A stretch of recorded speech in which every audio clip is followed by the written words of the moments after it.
He moved out on a Saturday and handed back the keys. His security deposit check was $1,800 exactly. That was not savings. That was money he borrowed to pay it.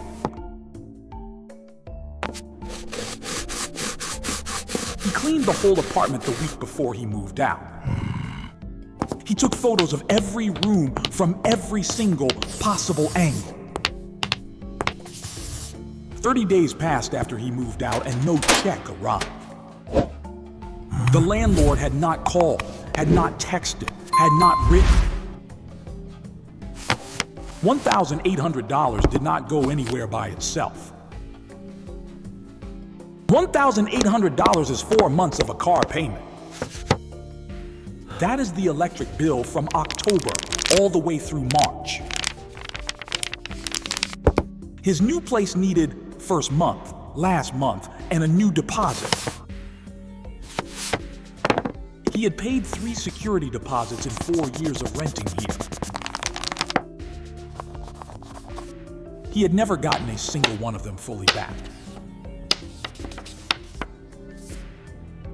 Not one landlord had ever given him an itemized list of deductions. One landlord said the carpet was damaged. The carpet was 2 years old.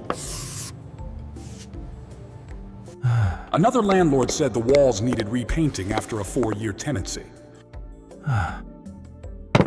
That is called normal wear and tear, and it is not chargeable. He did not know that. Most tenants across the country do not. Average American monthly rent reached $1,300 in 2024. That number is 31% higher than it was 5 years before. His paycheck had gone up less than 4% in the same time. He was spending a bigger share of his take-home pay every single year. His landlord had raised his rent 10% at the last renewal. The year before that, it had also been 10% exactly. His salary had gone up 3%. His rent had gone up 10%. Invitation Homes owns 86,000 single-family homes across 17 American markets. Their annual revenue was $2.69 billion last year. His deposit contributed to that number. So did yours, in all likelihood. $1,800 had a legal deadline written all over it. He just had never been told what happens when that deadline passes. He is not alone in this, not by a margin of millions.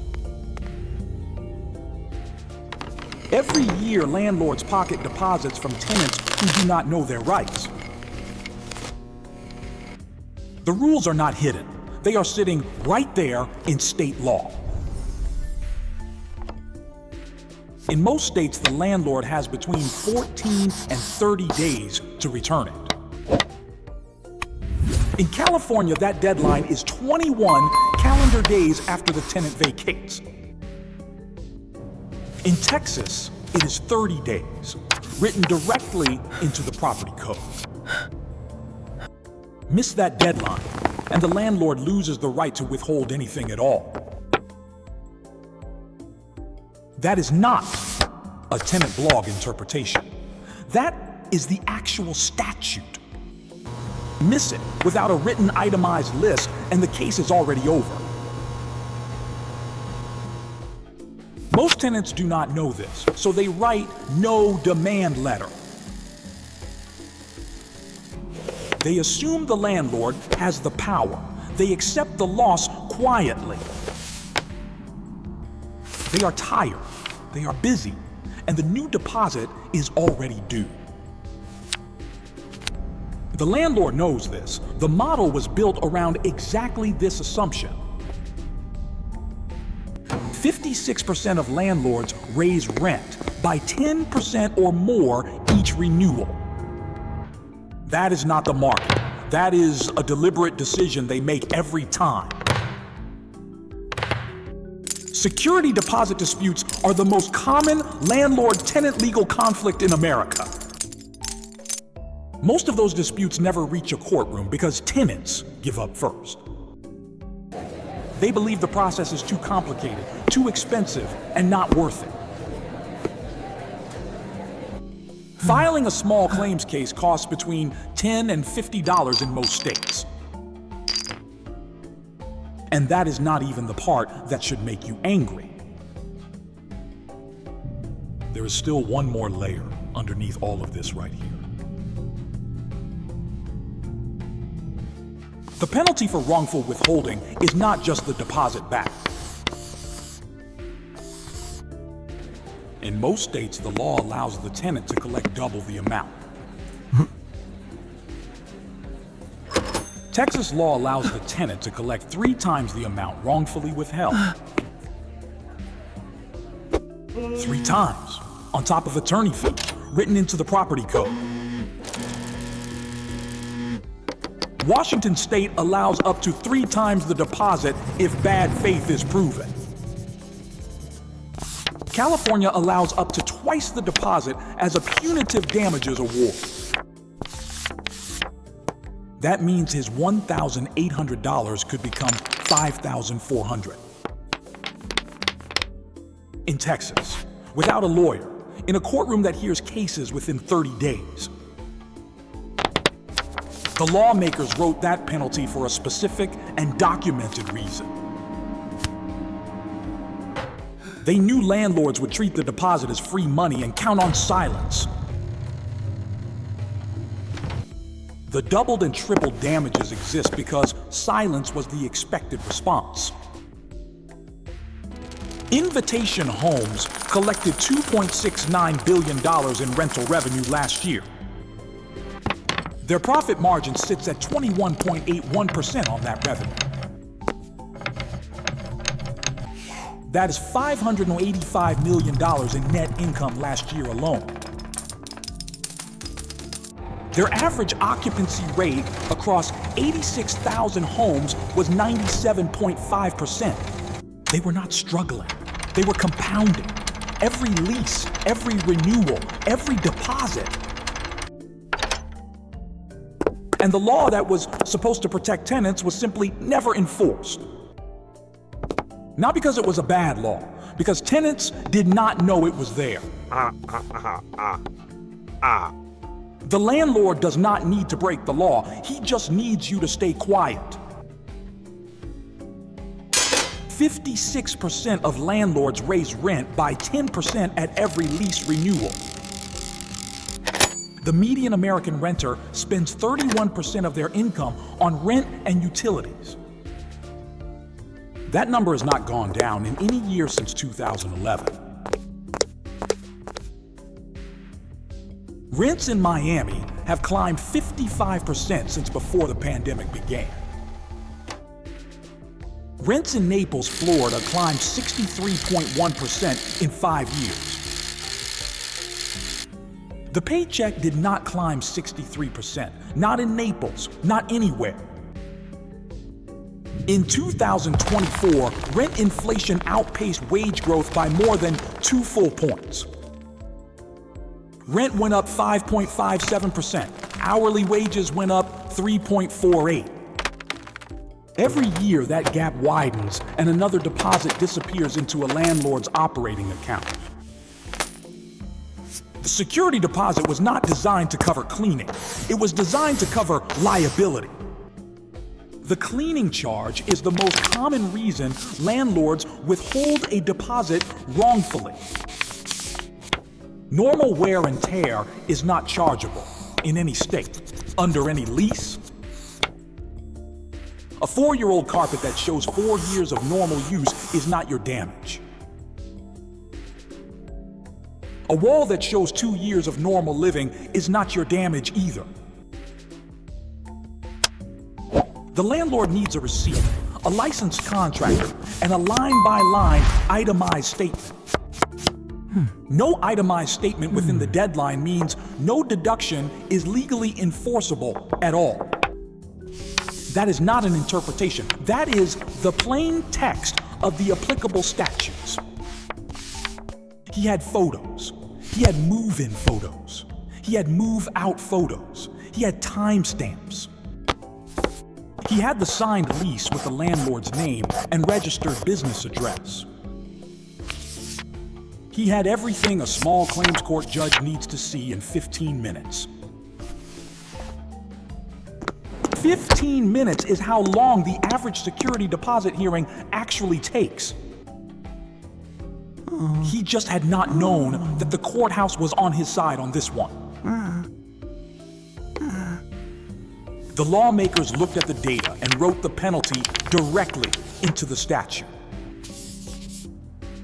They named the behavior, they named the fine, they named the court. That was intentional. Now look at what the landlord was actually counting on from the beginning. He was counting on the tenant not reading the statute. That is the whole business model. He was counting on the 30-day deadline quietly expiring without a single letter sent. He was counting on the tenant being too exhausted after the move to fight back. He had been right about that calculation for years. He had been right every time. Until the day somebody told the tenant exactly what the deadline actually meant. Now look at it from the landlord's side for exactly one moment. The security deposit system was not designed to protect the tenant at all. It was designed to transfer financial risk from the property owner to the renter. The tenant pays the deposit on day one. The landlord holds it for years. In most states, the landlord is not required to keep it in a separate account. It sits in an operating account and earns the landlord interest for the entire tenancy. In San Francisco, landlords are required to pay that interest back to the tenant annually. The required rate for 2025 is 5.0% per year. Most tenants in most cities have never received a single dollar of deposit interest, because most cities do not require it, and no one told the tenant to ask. The landlord collected the interest for years and then kept the principal at the end. That is not an accident. That is the financial architecture of the arrangement itself. The itemized statement requirement was written into law because landlords abused it first. The deadline was written into law because landlords were stalling indefinitely before that. The double and triple damages were written in because fines of single amounts were ignored. The law escalated in direct response to documented landlord behavior at every single step. California added photo requirements in 2025 after years of fake repair charges. Landlords were billing for repairs on damage that had existed since before the tenant moved in. AB 2801 now requires photographic evidence for every single deduction. They needed a law requiring photos because the invoices had been fabricated that routinely. Every protection on this list exists because landlords tested the system and found no resistance. They found no resistance because tenants did not know what the statute actually said. Here is what the statute says in plain language that a 38-year-old in Ohio can use. The landlord had one job after you moved out, one deadline, one required document. Miss the deadline, lose the right. Every dollar of that deposit is legally yours. Fail to provide a written itemized list, same result. The deposit comes back in full. Provide an itemized list with no receipts on deductions over $125. In California, that is an automatic violation. The penalty clock starts that same day. The landlord does not need to be malicious. He just needs to miss one procedural step. And procedural steps are exactly what landlords miss because no one is watching the calendar. He sent no letter. He provided no itemized statement. He missed the deadline by 1 day. That 1 day was worth $1,800 under the applicable state statute. In Texas, it would have been worth $5,400 in a justice court. Filing fee at the justice of the peace in Texas, $30 and no attorney required. The judge hears the case. The landlord missed the deadline. The math is already done. The system that was designed against the tenant had a back door built directly into it. The back door was placed there deliberately by legislators who had seen the data themselves. They knew most tenants would never use it. They built it anyway. It is still there today. There is a way out of this, a real and specific and completely legal one. The bank is not involved. The credit bureau is not involved. Just a courtroom and a deadline. Most landlords have never been taken to small claims court by a single tenant in their career. The ones who have never done it again. The same way. Not once.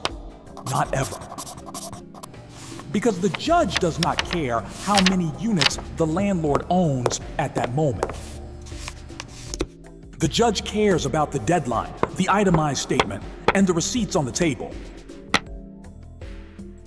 You have the photos, you have the move-out date, you have the forwarding address letter. The landlord has a missed deadline and a business model that counted on your silence. That silence cost tenants billions of dollars in deposits across the country last year. There is a way out of this, a real one, and the landlord is counting on you never finding it. Not the bank, the landlord. And he has been counting on it correctly for a very long time. That calculation is about to change, and it starts with one $50 filing fee. Here is the exact sequence. Step 1, document everything before you hand back the keys. Photograph every room from every angle on the day you move out completely. Timestamp is automatic on every phone taken in 2024 and beyond. Photograph the inside of every cabinet, every closet, every corner, every single wall. Do the same thing on move-in day and send the photos to yourself by email that night. That email timestamp is admissible evidence in a small claims proceeding in any state. The landlord's lawyer does not want to see dated photos in a 15-minute hearing. The landlord without a lawyer wants to see dated photos even less than that attorney does.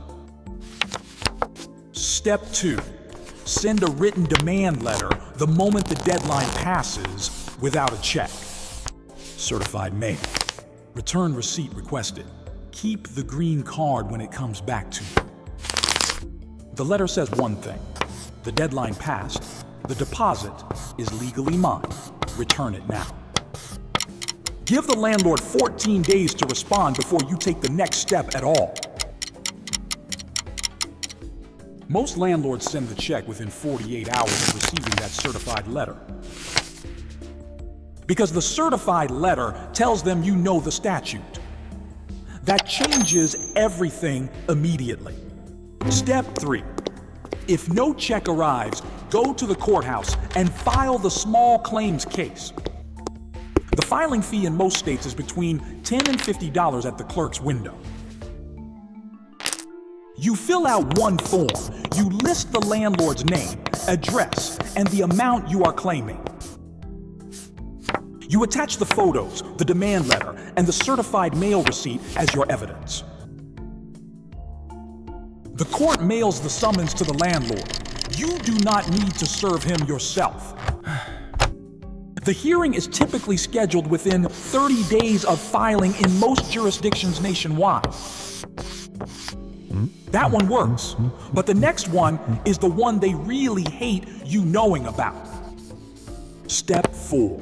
When you file, claim the maximum penalty the statute allows in your state. Do not just claim the deposit back. Claim the doubled or tripled statutory damages explicitly.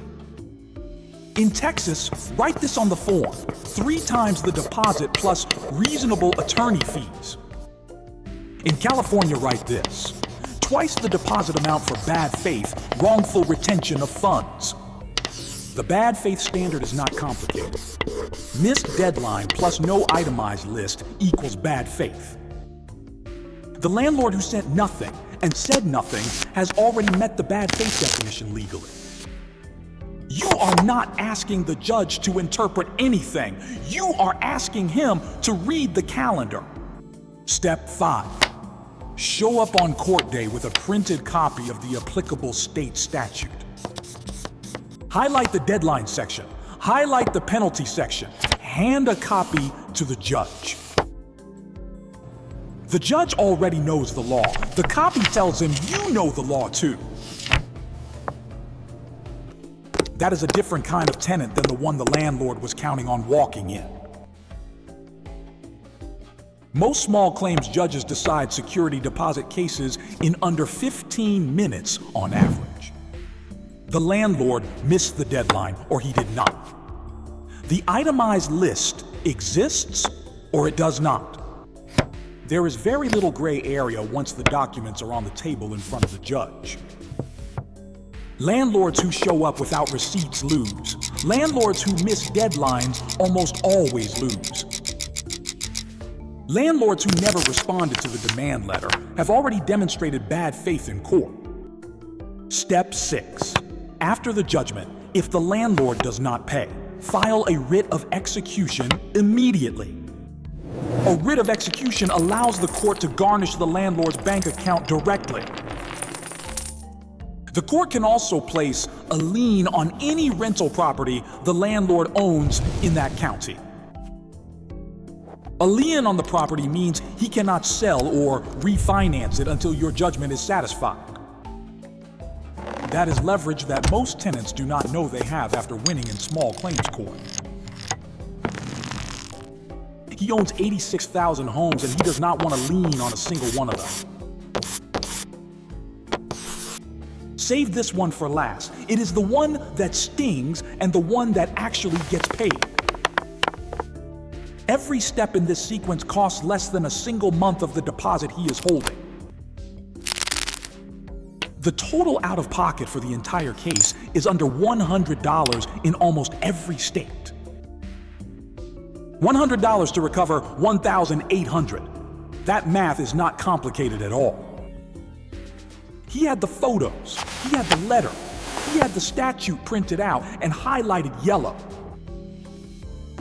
The landlord walked into that courtroom having counted on silence for the last 18 years. He was about to find out that the silence had a very specific and legal expiration date. This last one is not in any tenant handbook you have ever been handed. No landlord has ever voluntarily mentioned it in any lease agreement ever written. It is not a loophole. It is a feature. It was written in deliberately by state legislators. In most states, the security deposit law applies even if the lease says otherwise. A lease clause that says the deposit is non-refundable is void and unenforceable by law. California Civil Code section 1950.5 says exactly that. Non-refundable deposit in the lease. The clause is void. The money is still legally yours. The landlord knew this when he wrote that clause. He signed it anyway. That is bad faith. Bad faith in California means the judge can award you twice the deposit on top of the full return. A $1,800 non-refundable deposit becomes $5,400. In a courtroom, in 15 minutes, with a $10 filing fee and your phone photos. The landlord built the clause into the lease because most tenants never read page 4. He was right about that for every tenant who signed before you walked into that courtroom. The entire model depends on you not knowing that the clause was void from day one. You paid it. You accepted it. You moved out and assumed the money was simply gone. It was never gone. It was sitting there waiting behind a statute you had never been shown. 44 million American households are renting right now according to Census Bureau data. Most of them have paid a deposit. Most of them have never gotten one back in full. The lease said 30 days. He had 31. That was the only number that mattered. He filed on a Tuesday morning and the landlord paid by Friday. That is how this ends.